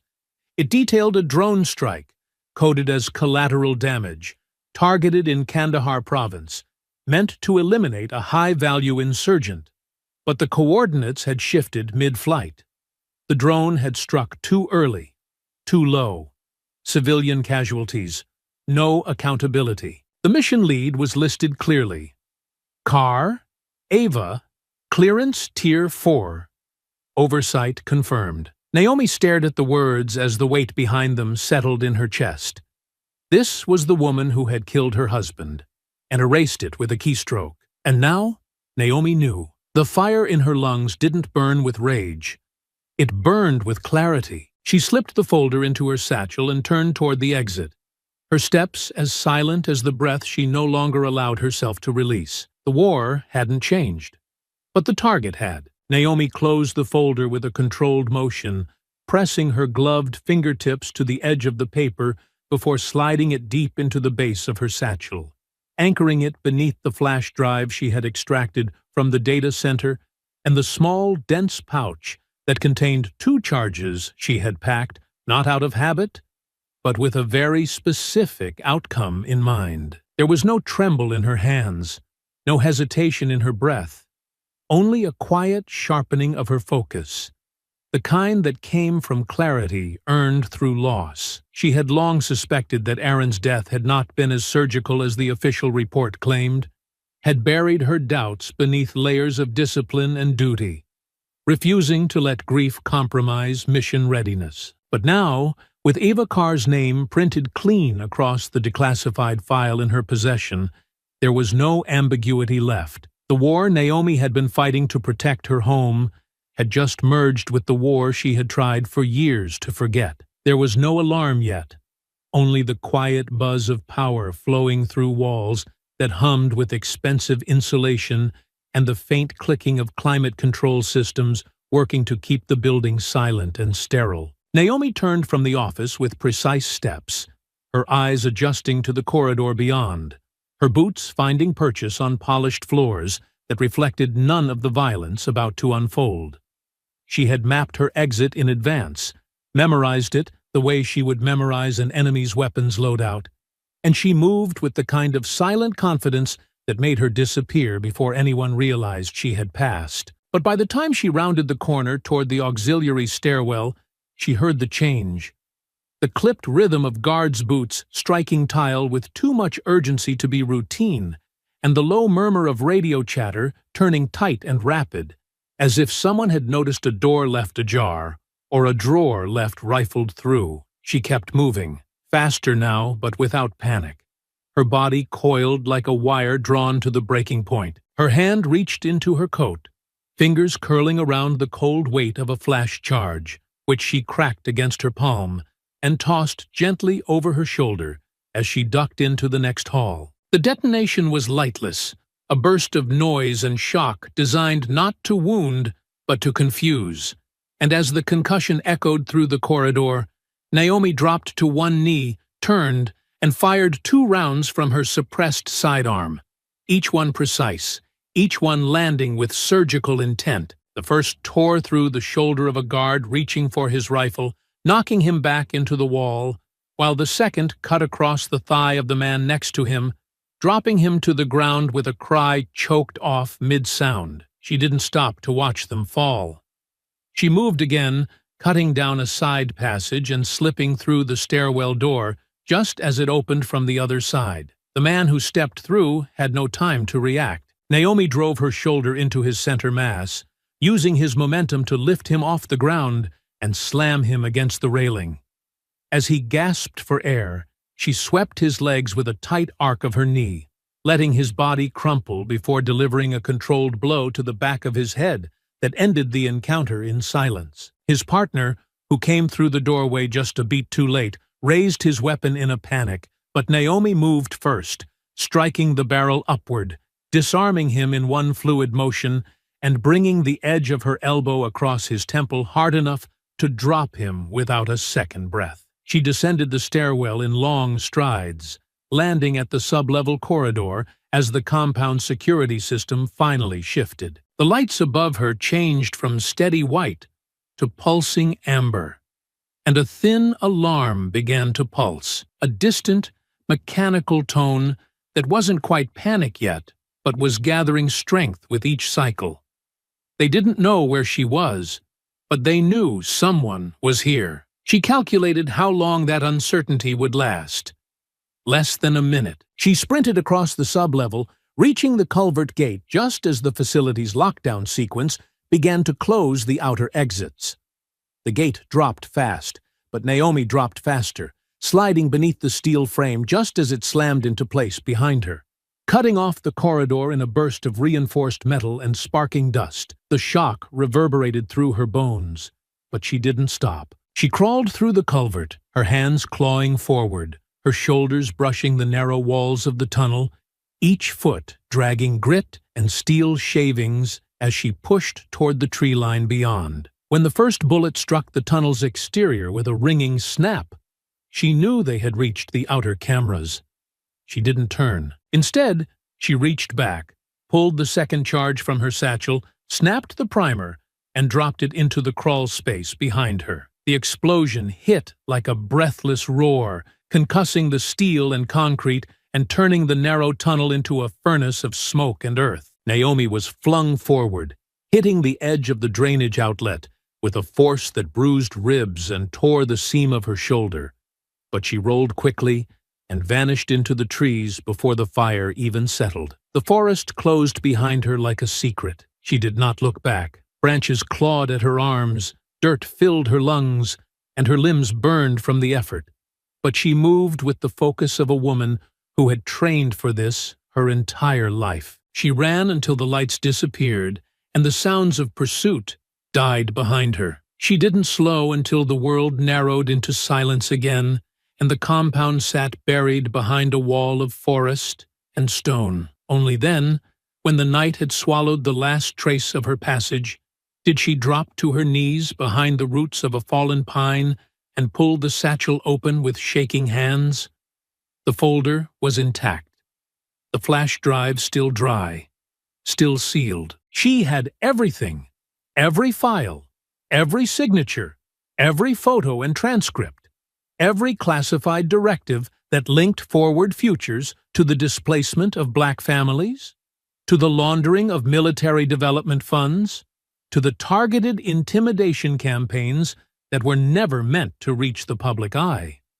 But more than that, she had the one truth that changed the shape of every battle she had fought since this began. Eva Carr, who had built this operation with polished smiles and non-profit slogans, was the same woman who had authorized the drone strike that killed Aaron in Kandahar, the same woman who had sat in a control booth and called it collateral, the same woman who had signed his death with a clearance code and erased it with a keyword. This wasn't revenge. It was justice, sharpened to a blade. And Naomi would deliver it the only way she knew how, not as a widow, not even as a soldier, but as a storm. Naomi returned to Ridge Hollow before dawn, slipping back into town the same way she had left, unseen, unannounced, and moving with the quiet purpose of someone who no longer needed to explain herself. Her presence, however, did not go unnoticed for long. Word spread faster than fire in dry timber. She had returned alive. She had evidence, and this time, she wasn't just coming back to fight. She was coming back to finish. The first thing she did was call Marcus, not through encrypted channels or quiet relays, but on a public signal, using a line she knew would be intercepted. She wanted them to hear her voice again, wanted the handlers behind the towers and terminals to feel the weight of what they had failed to destroy. Then she called the press. Not the national outlets, not the polished networks with anchors who wore sincerity like stage makeup. She called the regional crews, the ones who still traveled in battered vans with heavy tripods and cracked lenses, the ones who had been turned away from the last town hall, who knew what it meant to record injustice when no one else was looking. By noon, the first satellite trucks arrived, parking crooked along the church lawn and along the gravel lot outside the grain tower. They set up beneath the same banners that had once marked harvest festivals and summer potlucks. But the faces in the crowd weren't smiling. They were tired, bruised, watching. Naomi didn't speak first. She let the survivors speak. Maggie stood before the cameras, her voice clear, her hands steady as she unfolded one of the land deeds Naomi had recovered. She read the name aloud. James Elder, 68. Ridge Hollow, born and raised. Forced to sign over his family's soil at gunpoint, while his barn burned behind him. Then she read the second. Lucille Jones, 74, found locked in a cage beneath Eva Carr's compound, her wrists still raw from the shackles that had held her. One by one, the survivors came forward. They did not weep. They did not shout. They simply testified, their words like steady blows against a wall too long left standing. Then Naomi stepped forward. She wore no uniform, no insignia, just a black jacket zipped to the collar, and a voice honed by war and purpose. She held up the flash drive and read the names behind the orders. Carr, Sable Initiative, Forward Futures, the shell companies that had funneled contracts through silence. She named dates, listed locations, described not just the land theft but the design behind it, the racial targeting, the displacement framed as revitalization, the drone surveillance, the signature confirming the order that killed her husband in a strike that had never made the news. "This isn't a fight for soil," she said. "This is a fight for the right to exist without permission." The crowd stirred. Cameras whirred. Reporters leaned closer, some nodding, some blinking like they were trying to process something too large for words. The town did not erupt. It cracked. Some stood with her. Veterans, teachers, survivors of the raids who had been too afraid to speak until now. They formed ranks behind her, not shouting, not chanting, just standing shoulder to shoulder in silent defiance. Others lingered at the edge, their arms crossed, their mouths tight. Not everyone wanted war exposed in daylight. Not everyone could bear what the truth demanded, and still others turned away entirely. At the diner near the crossroads, windows were shuttered. The old feed store that had once donated supplies to Marcus's church pulled their sponsorship banners. Murmurs drifted through the town like poison about Naomi bringing the trouble back, about outsiders poking wounds that should have been left to scar. But Naomi didn't wait for consensus. She organized the march. She met with the elders, the pastors, the families who had nearly been erased, and together they laid the path straight to the county courthouse, the same building where so many land deeds had quietly changed hands, where Eva Carr's agents had hidden behind legality and red tape. She didn't ask for permission. She didn't request a permit. She called it what it was, a stand. The date was set for Friday at noon. And across the valley, just beyond the radio tower near the old freight station, Clayton Ward listened to the broadcast with a face carved from hatred. His men had been scattered, his lines cut, his power reduced to memory. But the core remained, the loyal, the angry, the men who didn't need money to kill, only a cause twisted deep enough to call home. "This town's weak now," he said, spitting into the dirt as he watched the grainy drone feed on the screen before him. "They're marching into the open. That's when we take it all back." He gathered what remained of his crew, not polished soldiers but broken men, hardened by loss and sharpened by blame. They loaded weapons into the back of stolen trucks, marked routes along dirt roads the county no longer paved, and whispered to each other not of victory, but of vengeance. Because for them, this was never about land. It was about erasure. And now, backed into a corner with their name on every headline and their secrets exposed to the world, they weren't retreating. They were coming for blood. The night before the march began like any other in Ridge Hollow. Quiet, cool, wrapped in the stillness that only came when a town had emptied itself of secrets and was waiting for the consequences. The sun fell behind the tree line in slow, deliberate strokes, painting the fields in copper and rust, until only shadows remained. Porch lights flickered on. Windows latched. Somewhere in the distance, a dog barked once, then went silent. No one slept. Not really. Naomi stood on the grain tower roof, her rifle slung across her back, eyes scanning the valley in slow, patient sweeps. She had expected them to strike before the march. There had been too much exposure, too many headlines naming names, too many networks carrying the truth Eva Carr had spent a decade burying. The only thing left for men like Clayton Ward was retaliation, rage wrapped in desperation. And that kind of fury didn't wait for sunrise. She climbed down from the tower with the kind of grace that came from muscle memory, sharpened by purpose, then walked the perimeter one final time, checking traps, adjusting line-of-sight markers, confirming signals with the watchers stationed in the school's old bell tower and the siloed-turned communications hub. Every quadrant had been fortified. Every civilian willing to fight had been trained. Not in fantasy, not in bravado, but in practical, efficient defense. Naomi hadn't taught them how to win. She had taught them how to survive and make sure their enemies didn't. Marcus waited by the south fence, adjusting the night vision rig he'd built from salvaged parts and duct-taped brackets. He didn't speak when she approached, just nodded once, the kind of nod that said everything had been done, and there was nothing left but the wait. They didn't have to wait long. Just after midnight, the ridgeline flared. Not with headlights, not with engines, but with movement.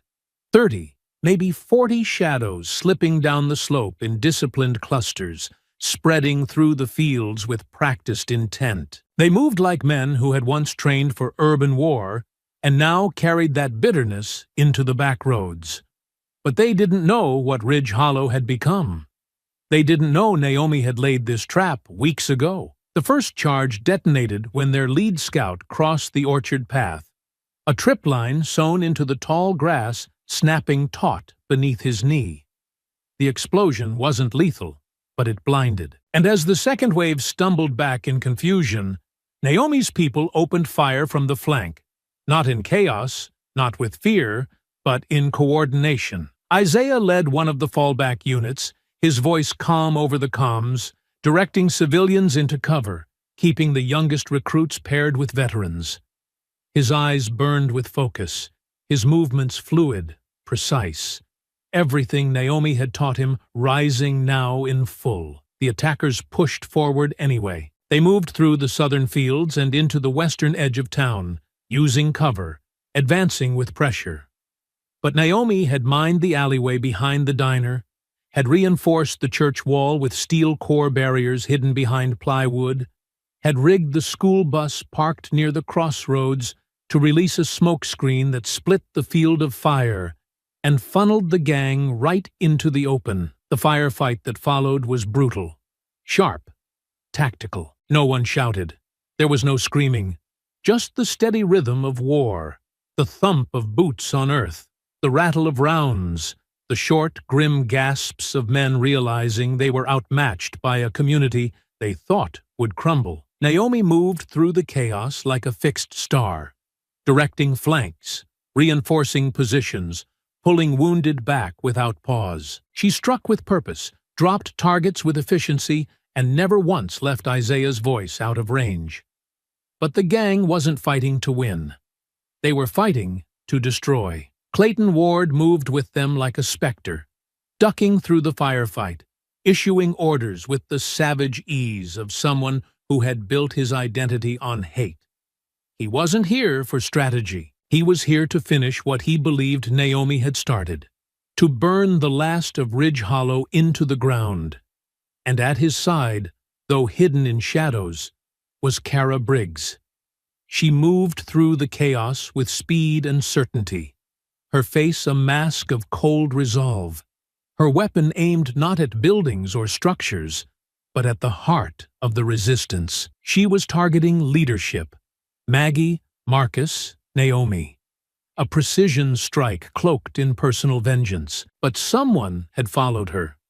Sheriff Briggs had been watching since the March announcement. He had read Naomi's file, had heard the whispers, had pieced together just enough to understand the role his daughter had played in the kidnappings, in the cover-ups, in the blood on the dirt. And now, as she raised her rifle toward Maggie's station near the church bell, he stepped into her path. The shot meant for Maggie struck Briggs instead. It caught him high in the shoulder, spinning him to the ground with a force that ripped the air from his lungs. Kara froze, not because she missed, but because she recognized him, standing there in full view, wearing the badge he no longer deserved, but refusing to let his daughter take another life. Naomi saw the moment from across the field, caught the tremble in Kara's hands, the split second of hesitation. She moved fast, crossed the church lot, circled behind the grain truck, and intercepted the path before Kara could recover. The takedown was fast and merciless.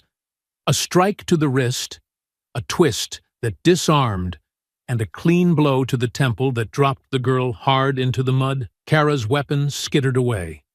Naomi pressed a boot to her back and held her there until Marcus arrived with a pair of reinforced cuffs. "She's done," Naomi said, her voice low. "She's his," Marcus replied. Sheriff Briggs, still clutching his shoulder, nodded weakly as the medics pulled him behind cover. He didn't look at Naomi.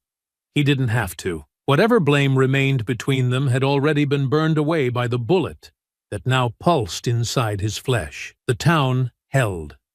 The line held. And as the last of Clayton's men retreated into the woods, broken, scattered, leaderless, the dawn began to creep over the ridge with the slow, golden weight of something earned. Smoke hung in the streets like the last breath of a nightmare, curling through the shattered windows of the church and drifting past the scorched iron fences that had once marked Ridge Hollow's quiet resilience. The town was no longer silent, but the noise had changed. No longer panic or chaos, but the steady murmur of survivors accounting for one another, hands gripping shoulders, voices calling names, bodies moving together through the slow, sacred ritual of taking back what they had nearly lost. Naomi moved through it without pause. There was no celebration in her eyes, no relief. The victory, if it could be called that, had already been weighed and measured. Her steps cut a direct path through the square and past the courthouse steps, where the flag hung half-torn and blackened by ash, snapping in the wind like a reminder of how close they had come to being erased. She didn't look up right away. She didn't have to. She already knew where he would be, the one thread still unraveling, the final echo of a war that had hollowed itself down to a single man, and the twisted pride that refused to die with him. And so, as the town braced for recovery, Naomi climbed the courthouse staircase alone, boots quiet on scorched stone, her breath steady and unbroken. She passed the courtroom doors, now hanging crooked on broken hinges, past the hallway where the land deeds had once been signed under threat and silence, and made her way to the narrow stairwell that spiraled upward like a final trial carved into brick. At the top, the air turned colder. The rooftop was silent, but not still. The wind curled low across the stone, sweeping through shards of glass and torn flags that fluttered against bent rails. And there, crouched behind a concrete ledge with a long-range scope still warm beneath his hands, was Clayton Ward. He didn't turn at first. He didn't need to. "I figured you'd come," he said, his voice carrying just enough bitterness to slice through the cold. "You couldn't help yourself." Naomi stepped forward, her rifle slung and forgotten across her back. "Neither could you." Clayton finally turned, rising slowly from his crouch, the barrel of his sniper rifle tilted just slightly toward her chest. He didn't aim. Not yet. He wanted the moment, wanted the control. "You think this is over?" he asked, his lips curling into something that might have been a grin if it hadn't been carved from exhaustion. "You think marching a few reporters through a burned-out town changes what people believe? You think people like me disappear just because you shouted louder?" Naomi didn't flinch. "People like you never disappear. You hide. You adapt. And when the world stops looking, You come back with new names and old hate." He raised the barrel another inch. "So what now? You shoot me on a rooftop while the cameras roll? Make me your warning?" She took another step closer, her voice quiet, steady. "You lost the moment you saw us as prey." The words struck like a slow-burning fuse, and he reacted, not with rage, not with confusion, but with a measured, ruthless lunge that came from muscle memory and battlefield instinct. The rifle snapped up, but Naomi had already read the movement in his stance, already seen the shift in his shoulders, the tension in his left hand. She pivoted to the side just as he pulled the trigger. The shot cracked over the rooftop, tearing into the air with a sonic whip, missing her head by inches. She was already moving.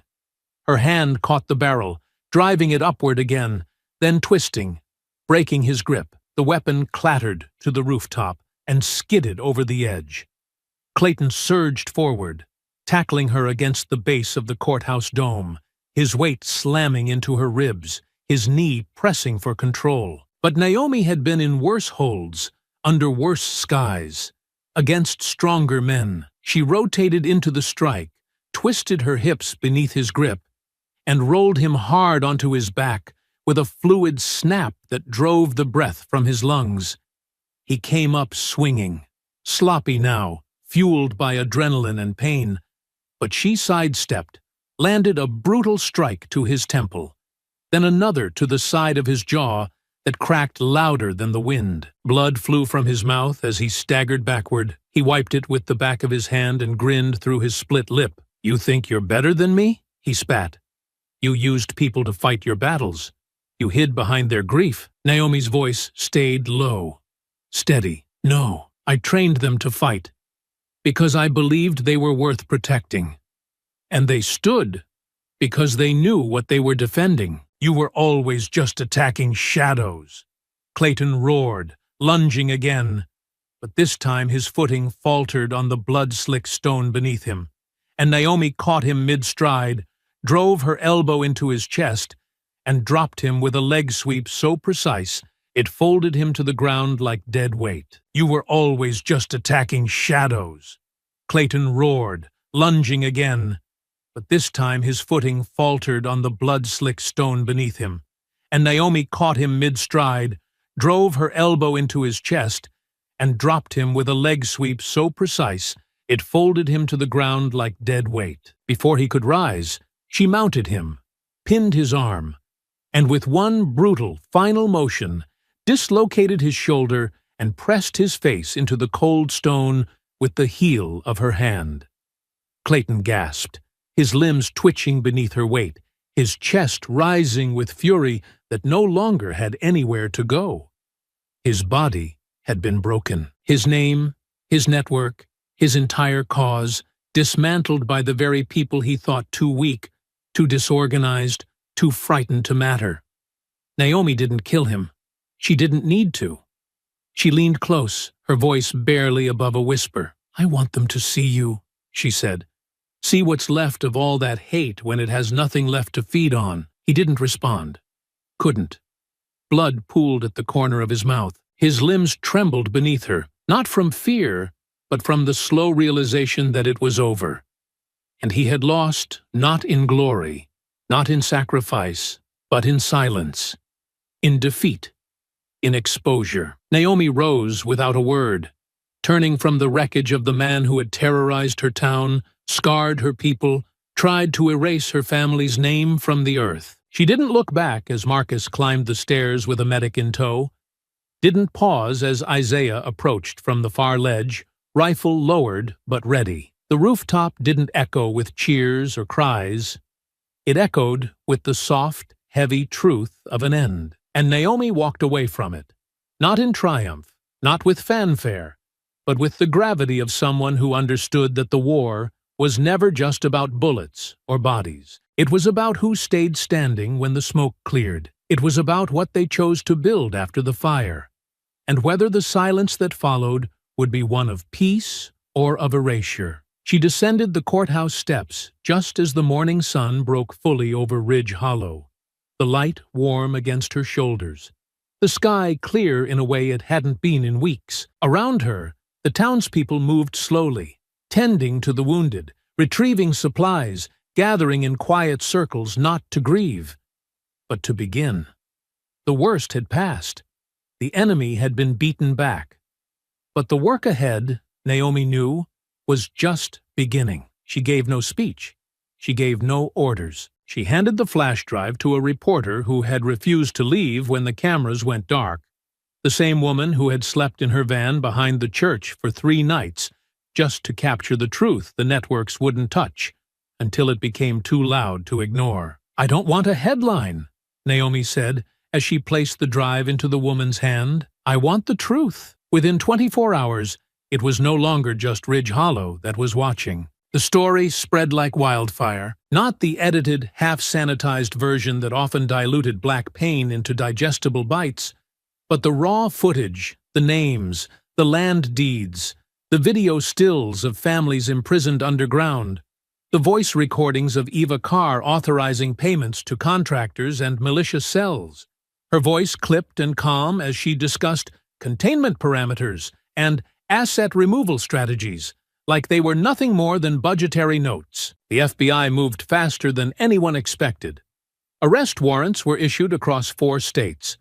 Raids swept through shell offices in Arkansas, Georgia, and Tennessee. Former military contractors, local officials, and land acquisition agents were brought into custody. Forward Futures was dissolved within a week. Its remaining assets were frozen.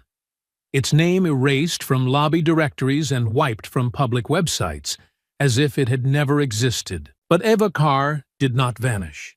She was arrested at a private airfield north of Nashville, found seated in the back of a black SUV, still wearing the clean blazer she had worn in every public appearance since her rise to influence.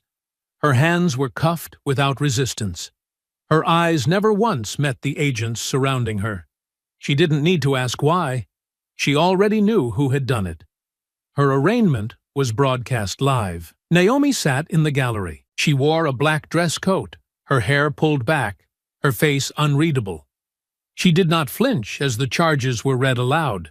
Domestic terrorism, conspiracy to commit targeted land seizure, fraudulent transfer of property, abuse of federal redevelopment funds, and accessory to unlawful detainment and torture. Each count landed like a cold bell in a silent church. Eva Carr never looked back toward the seats.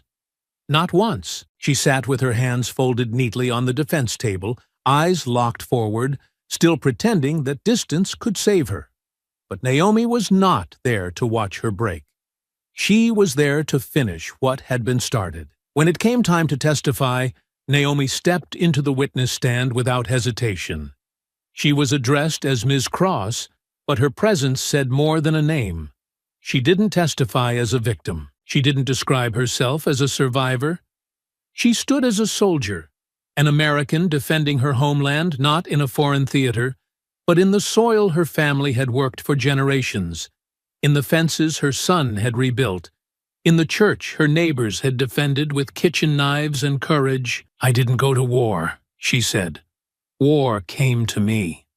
There was no applause, only stillness. A judge who stopped writing mid-sentence.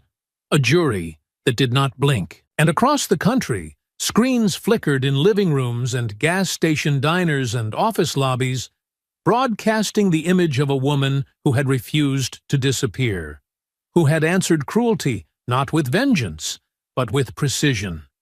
Eva Carr was found guilty on all counts. Her sentence was sealed and sent to federal records, but Naomi did not read the details. She had no interest in how many years the walls would hold her. Her interest was in what happened outside them, because Ridge Hollow had survived. And now, finally, it could begin to live. The fields were cleared in late spring.